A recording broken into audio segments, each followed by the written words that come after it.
மோடி தலைமையிலான ஒன்றிய பாஜக ஆட்சியில் நீதியை எதிர்பார்ப்பது கூட குற்றம்தான் என்று மக்களவை எதிர்க்கட்சித் தலைவர் ராகுல் காந்தி விமர்சித்துள்ளார்.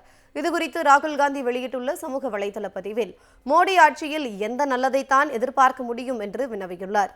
பலவீனமானவர்களுக்கும் தாழ்த்தப்பட்டவர்களுக்கும் எதிரான மிக கடுமையான சம்பவங்களில் கூட குற்றங்களை மறைக்கும் முயற்சிகள்தான் நடைபெற்று வருகின்றன என்று அவர் சாடியுள்ளார். உத்தரப்பிரதேச மாநிலம் ஃபரூகாபாத்தில் இரு சிறுமிகள் மர்மமான முறையில் உயிரிழந்த விவகாரம் மிகவும் துரதிருஷ்டவசமானது என்று அவர் தெரிவித்துள்ளார். பாதிக்கப்பட்ட குடும்பத்துக்கு நீதி வழங்காமல் அவர்களை மேலும் புண்படுத்துவது பொறுத்துக்கொள்ள முடியாத ஒன்று என்று ராகுல் காந்தி குறிப்பிட்டுள்ளார். இன்னும் எவ்வளவு காலத்துக்குத்தான் மோடி ஆட்சியின் அவலங்களை பொறுத்துக்கொள்ள முடியும் என்று அவர் சாடியுள்ளார். இது நம் சமூகம் முன்பு நிற்கும் முதல் கேள்வி என்று ராகுல் காந்தி தெரிவித்துள்ளார்.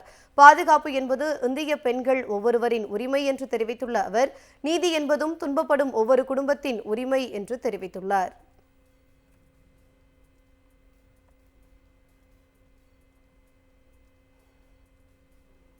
காங்கிரஸ் தலைவர் மல்லிகார்ஜுன கார்கே வெளியிட்டுள்ள சமூக வலைதள பதிவில் இந்திய திருநாட்டின் மகள்களுக்கு இழைக்கப்படும் அநீதிகளையும் கொடுமைகளையும் ஒருபோதும் சகித்துக் கொள்ள முடியாது என்று தெரிவித்துள்ளார்.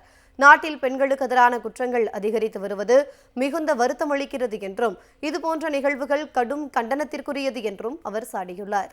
நாட்டில் பெண்களுக்கு பாதுகாப்பு வேண்டும், பெண்ணுரிமைகள் பேணி காக்கப்பட வேண்டும் என்றும் கார்கே தெரிவித்துள்ளார். நாட்டில் பெண்களுக்கு எதிராக ஒவ்வொரு மணி நேரத்துக்கும் 43 குற்றச்சம்பவங்கள் நடைபெறுவது வேதனையளிக்கிறது என்று தெரிவித்துள்ள மல்லிகார்ஜுன கார்கே இதற்கு முற்றுப்புள்ளி வைக்க உரிய நடவடிக்கைகள் எடுக்கப்பட வேண்டும் என்று வலியுறுத்தியுள்ளார்.